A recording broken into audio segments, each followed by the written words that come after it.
Esto es Expreso Yatasto.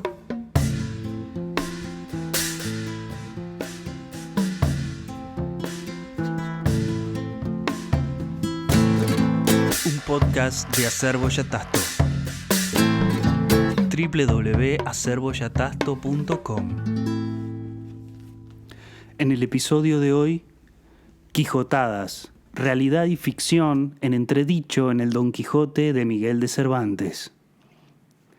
Si hay una novela que ha sido leída, releída, interpretada y reinterpretada como pocas, es sin duda la obra maestra de Miguel de Cervantes, el ingenioso hidalgo Don Quijote de la Mancha. Desde ser considerada como una obra cómica donde la locura de su protagonista es el deleite del lector, hasta encontrar en ella una esperanza de rebeldía frente al discurso dominante, Don Quijote y sus aventuras nos siguen interpelando hasta el día de hoy porque estamos ante una de las piezas esenciales de la modernidad temprana de la que somos hijos, una modernidad que tiene como centro las cuestiones referentes al individuo, al sujeto y a su subjetividad. Nora González Gandiaga afirma respecto al tema de la subjetividad que en el texto cervantino está inscrito un tópico que se aborda de forma solapada, el influjo que los libros tienen en el hombre. La relación de la literatura con la ficción se ha dado de una manera particular. La literatura ha impuesto los límites mismos de lo real y verdadero y existen casos de grandes autores, entre los que se encuentra sin duda Miguel de Cervantes, que han sabido sacar provecho de la permeabilidad de esa frontera imprecisa. La parodia va a ser el elemento central con la que el autor de El ingenioso hidalgo Don Quijote de la Mancha va a burlar estos límites y a dejar de manifiesto lo delgada que es esa línea que separa la realidad de la ficción. No solo el autor juega con los límites, el propio protagonista Alonso Quijano y su alter ego Don Quijote se confunden y de esa confusión es que surge la acción. Una confusión que es a la vez invención, porque el protagonista va construyendo ficción dentro de la ficción. Según Ángel Rodríguez González, esto es para Cervantes al mismo tiempo su juego y su venganza, dejarnos en la incertidumbre y ambigüedad de una ambivalente tarea no resuelta. Varios autores han estudiado el fenómeno de la parodia. El aporte del teórico Gerard Genet en su ensayo titulado Palimpsestos merece ser mencionado. En un texto paródico siempre se advierte un texto A, hipotexto para Genet, y un texto B, conocido como hipertexto. Según Genet, la parodia modifica el tema sin modificar el estilo. El modelo A está en el texto B de modo referencial, por lo que si desconocemos el texto A es probable que no comprendamos la parodia. En el ejemplo de Don Quijote, el hipotexto o texto A estaría representado por las novelas de caballería que eran el tipo de lectura más popular del siglo XVI. Según la crítica, el texto parodiado en la novela cervantina es el Amadís de Gaula, que era al mismo tiempo el máximo representante del género. En él, el protagonista es recluido en su casa debido a que enloquece por la lectura excesiva de romances. Los libros de caballería, condenados por los moralistas de su tiempo por ser considerados lascivos y falsos, narran aventuras extraordinarias de caballeros andantes que realizan fabulosas hazañas al servicio de sus damas, vengando agravios y favoreciendo doncellas entre peregrinaciones interminables por tierras fantásticas en las que no escasean monstruos y gigantes. Cervantes construye su Don Quijote a partir de este modelo y mediante la parodia elabora una especie de contragénero. El propio personaje de Don Quijote y sus anacrónicas andanzas como caballero andante son una parodia a quien representa todas las virtudes del ideal español, el mío Cid campeador. El valor, la astucia, la voluntad, el ingenio eran las virtudes exaltadas en el poema de género medieval conocido como Cantar de Gesta. Este castellano es desterrado por el rey Alfonso VI, ya que es injustamente acusado de robo. Como consecuencia, Rodrigo Díaz de Vivar, alias el Cid, debe abandonar su tierra, a su esposa y a sus hijas. Según el doctor Leonardo Funes, el héroe da dignidad al género humano al mostrar que es capaz de ensanchar los límites de la experiencia, encarnar el afán de superación de los hombres, el intento de trascender la fragilidad humana en busca de una vida más plena. El motor que impulsa al Cid es el honor y el ansia de poder ascender por medio de sus hazañas en el campo de batalla a lo más alto de la jerarquía social, llegando a ser señor de Valencia y casando a sus hijas con los infantes de Navarra y Aragón. Don Quijote, en cambio, no tiene tierra ni sangre noble, vive en un lugar de la Mancha, no en Vivar como el Cid, en un lugar concreto. El proyecto quijotesco es que empieza con él su propio linaje. Don Quijote no tenía más que un pedazo de tierra modesto, una serie de libros de dudoso valor moral y un caballo flaco, Rocinante, que distaba mucho de Babieca, el flamante Rocín del Cid campeador con el que conforman una unidad centáurica sobre el campo de batalla. El Quijote no tenía hijas o una esposa virtuosa como Jimena, por el contrario, su musa era Dulcinea del Toboso, una parodia a la dama del amor cortés, esa musa inalcanzable a la que se corteja mediante sus hazañas caballerescas, pero que nunca se consuma el amor. Ahora bien, en el Quijote de Cervantes se puede percibir un gran simulacro de relato histórico ya desde el prólogo de la primera parte. El proyecto cervantino no se limita a contar una historia, sino que a partir de la estructura formal de las novelas de su tiempo, quiere hacer creer al desocupado lector, para utilizar la expresión del propio Cervantes, que lo escrito es cierto. El autor nos presenta una narración que se quiere hacer pasar por historia, que finge ser históricamente verdadera dentro del marco mismo de la ficción. Se trata ciertamente de un marco frágil y uno de los elementos que le da ese carácter es el problema del narrador-autor en el que muchos críticos se han detenido. Ya desde el célebre comienzo del primer capítulo, en un lugar de la Mancha cuyo nombre no quiero acordarme, se advierte un narrador en primera persona que refiere a una tercera, el hidalgo de los de lanza en ristre. El narrador indicado en el pronombre me será el narrador, para decirlo de algún modo, real de toda la novela, pero van a surgir otros narradores ficticios a lo largo del discurso.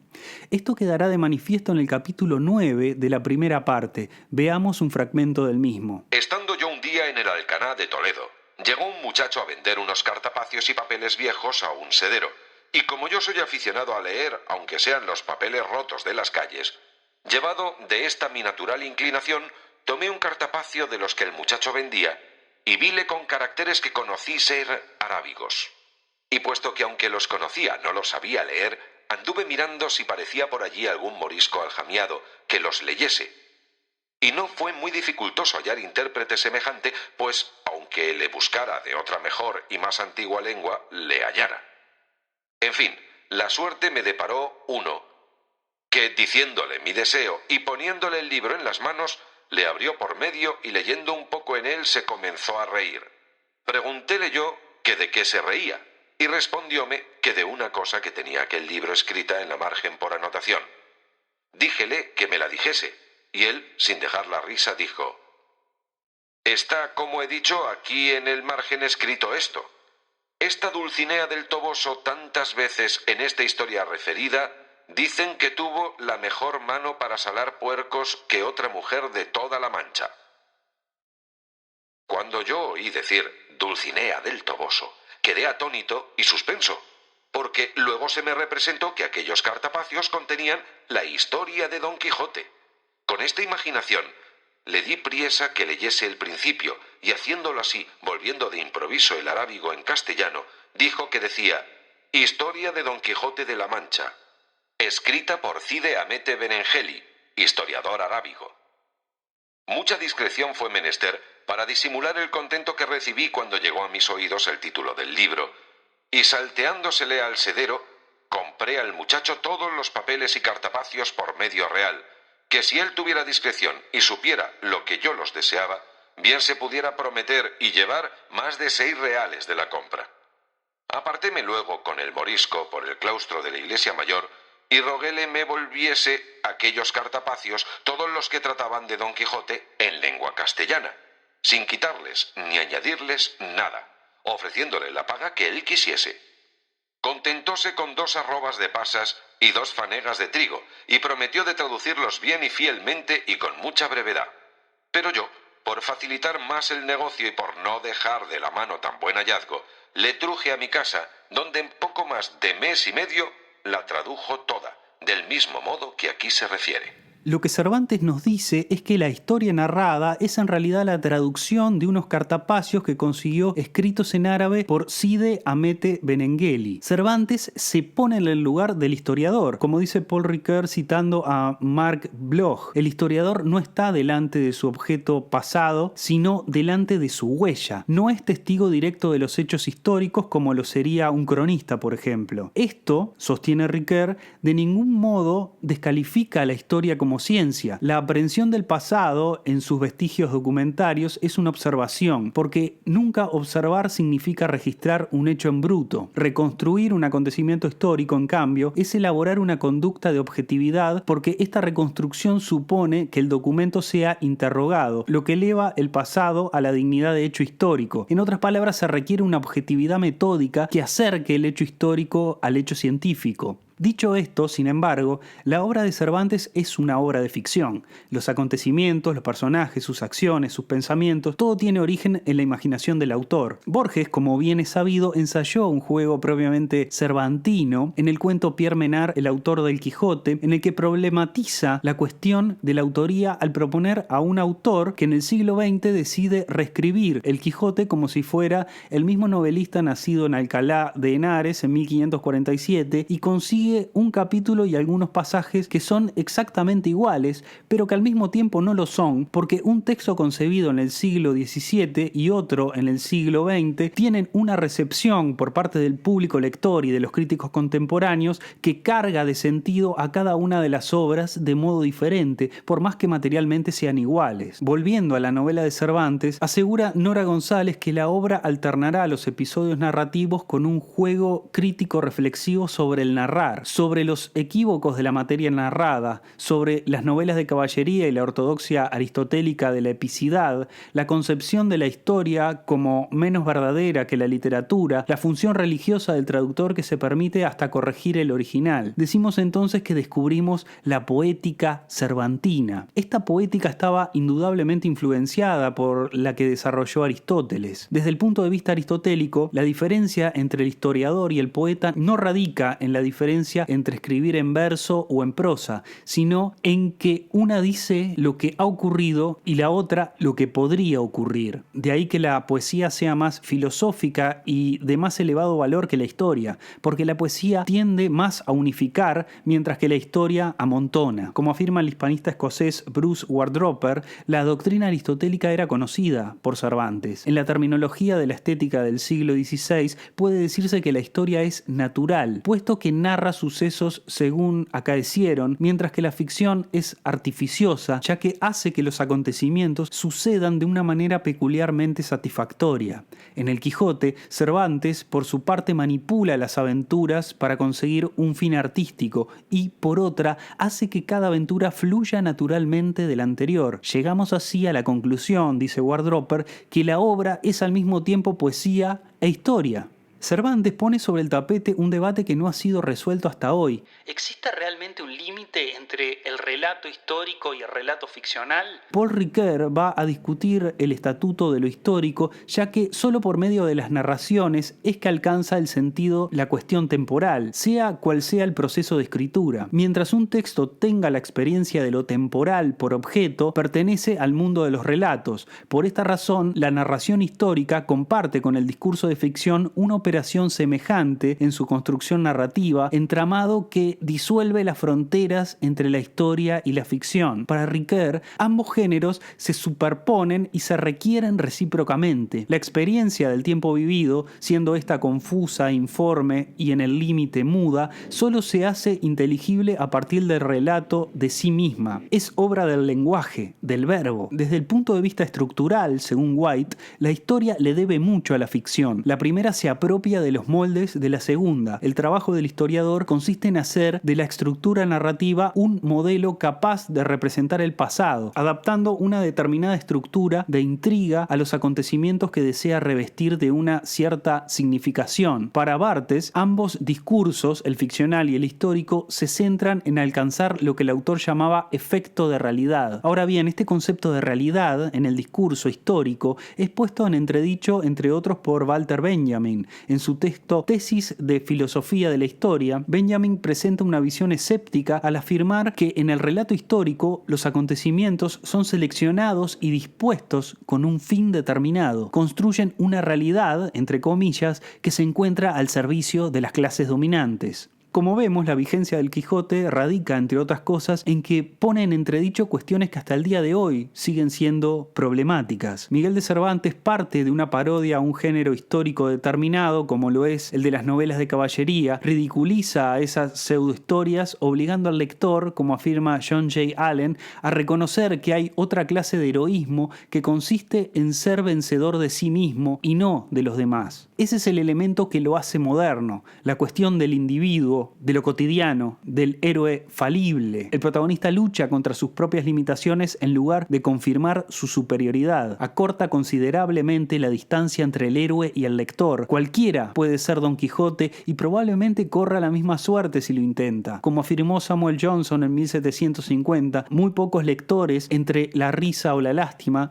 pueden negar el haber admitido visiones del mismo tipo. Y cuando nos reímos, nuestros corazones nos informan que Él no es más ridículo que nosotros, sino que Él dice lo que nosotros solo hemos pensado. Pero además hay que destacar que a través de la humildad y el autoconocimiento, Don Quijote se acaba elevando a una posición de superioridad. Por este motivo, Don Quijote es un texto realista, pero no un realismo como el que es entendido en el siglo XIX, donde autores como Joseph Conrad escribían excluyendo lo sobrenatural para no quitarle a lo cotidiano su carácter maravilloso. Esto es sostenido por Borges en el ensayo Magias Parciales del Quijote, en donde afirma que Cervantes a su Quijote le hizo contraponer a un mundo imaginario poético un mundo real prosaico. Para Conrad, lo real era poético. Para Cervantes, lo real y lo poético son antinomias. Citando a John J. Allen, al pretexto de la pseudohistoria de los libros de caballería, Cervantes opuso la figura poco fiable de Cide Hamete Benengeli.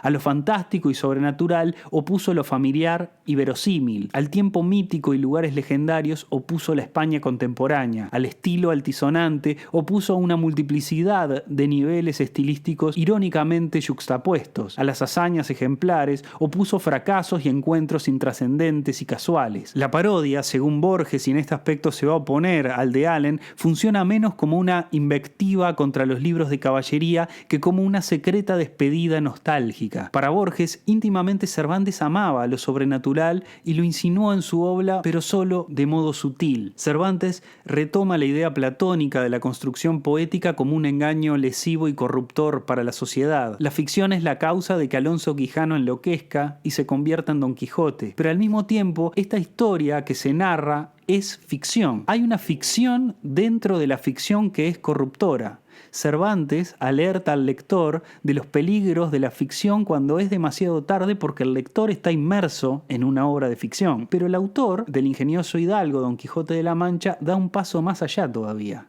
En la segunda parte, Don Quijote lee su propia historia, es decir, la primera parte. El texto que advertía de los peligros de la ficción, poniendo como ejemplo a un hombre que enloquece por leerla, es ahora leído por ese mismo hombre que enloquece al leer ficción. Aquí la distancia entre protagonista y lector queda reducida a la nada. Este es el momento que, según Borges, culmina el juego cervantino de extrañas ambigüedades. Los protagonistas del Quijote entonces son, asimismo, lectores del Quijote. Esto recuerda otros casos como el de Shakespeare en Hamlet. En el escenario de Hamlet hay otro escenario en el que se representa una tragedia que es más o menos la de Hamlet, aunque es una correspondencia imperfecta. Un artificio análogo al de Cervantes se puede encontrar en Las Mil y Una Noches. Se trata, como sabemos, de una compilación de historias fantásticas que se desprenden de una trama central en la que el rey jura que cada noche desposará a una virgen que luego hará decapitar en el alba, pero una de ellas, Scheherazade,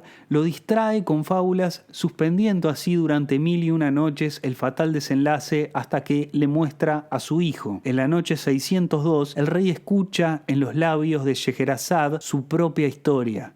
Citando a Borges, el rey oye el principio de la historia que abarca a todas las demás. Es decir, en el libro de las 1001 noches está contenida la historia que cuenta las 1001 noches. ¿Intuye el lector, se pregunta Borges, la vasta posibilidad de esta interpolación, el curioso peligro que la reina persista y el inmóvil rey oirá para siempre la trunca historia de las 1001 noches, ahora infinita y circular? Siguiendo la máxima borgiana de que la filosofía es una rama de la literatura fantástica, el autor cita a Josiah Royce, que en el primer volumen de The World and Individual, El mundo y el individuo, menciona que sobre una porción de suelo de Inglaterra, un cartógrafo traza un mapa de la misma Inglaterra.